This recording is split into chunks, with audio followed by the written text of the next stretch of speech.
We're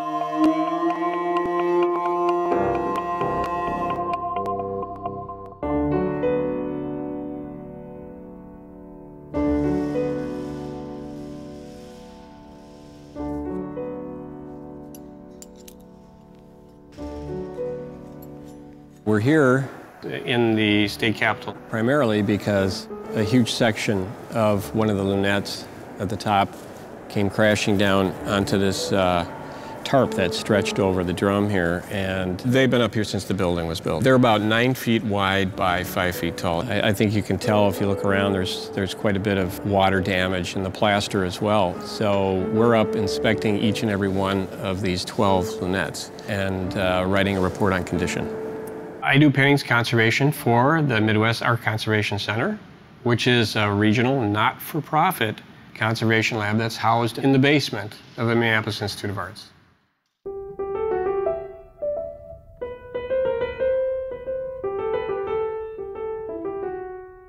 Most of the work that Joan and I do is brought to us here at the lab.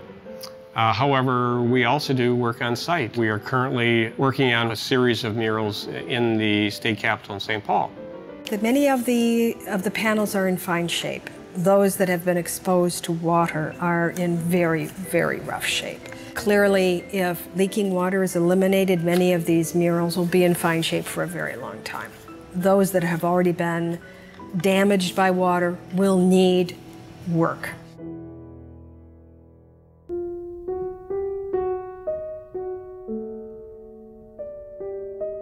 We have a lot of different projects that we work on at the same time so that we can move from one particular type of process to another. One of the common procedures here in the lab is removing grime and other deposits on the surface of a painting that can really disfigure it. This painting is by Harvey Dunn, a South Dakota native. It was painted in the 1940s. In some of the areas where I have cleaned, I think you can see how dramatic the difference is before and after cleaning. And it can have an enormous impact on the design. We work on paintings in this lab that vary from pictures that are 500 years old to pictures that were painted last year. Work that's very precious to a family that may not have great artistic merit, to masterpieces. I had an opportunity to work on Van Gogh's olive trees, and that certainly was a high point for me. It doesn't matter whether we're working on a masterpiece or whether we're working on a painting that has only sentimental value to its family. They're equally important to us, and we treat them with the same level of care. We are confronted with incredibly diverse and sometimes complicated problems. And I think you have to have a creative personality and enjoy problem solving to do well in this field.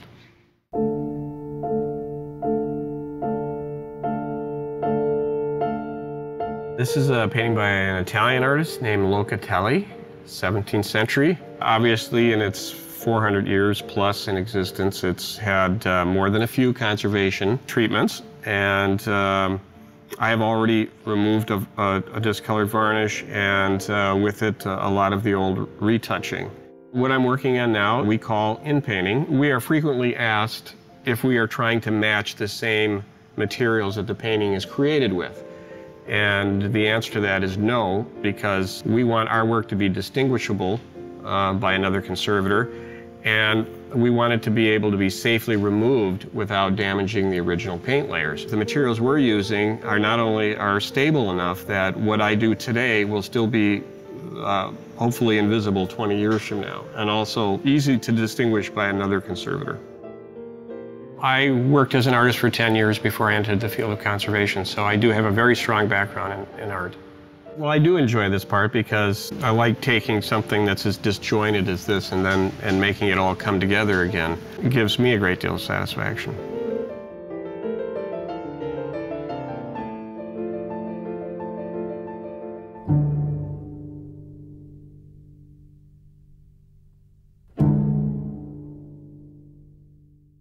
These are two paintings by Paul Gauguin that are probably together for the first time in a very long while.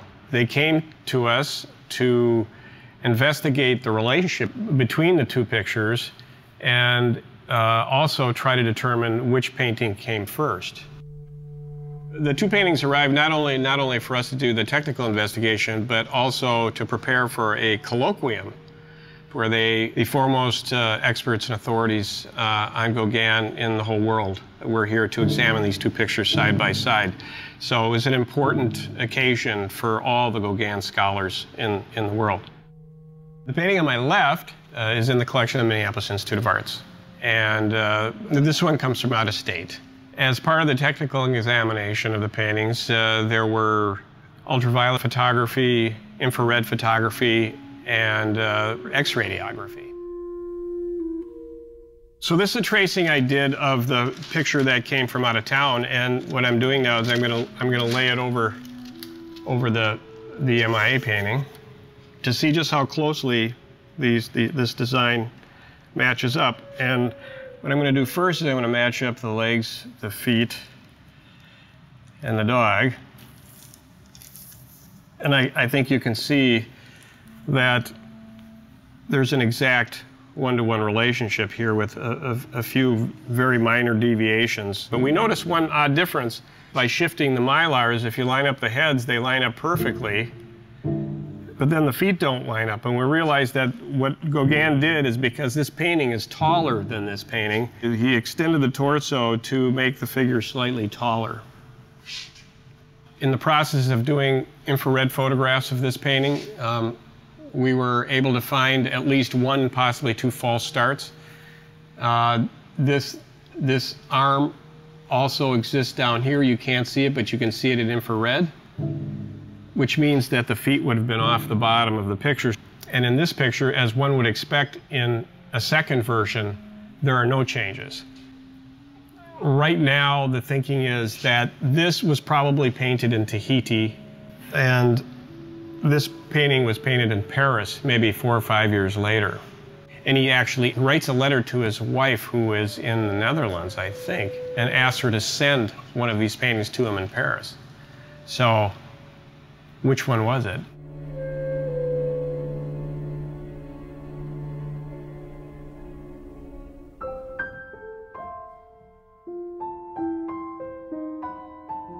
Well, I've been involved in the arts almost my whole life.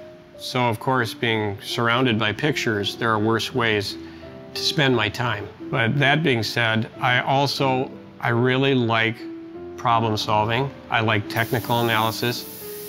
And I like the aesthetic treatments, the craftsmanship part. I like all of those things. And they seem to fulfill all these different needs in my personality, and I can get it in one place. So it's kind of a wonderful thing.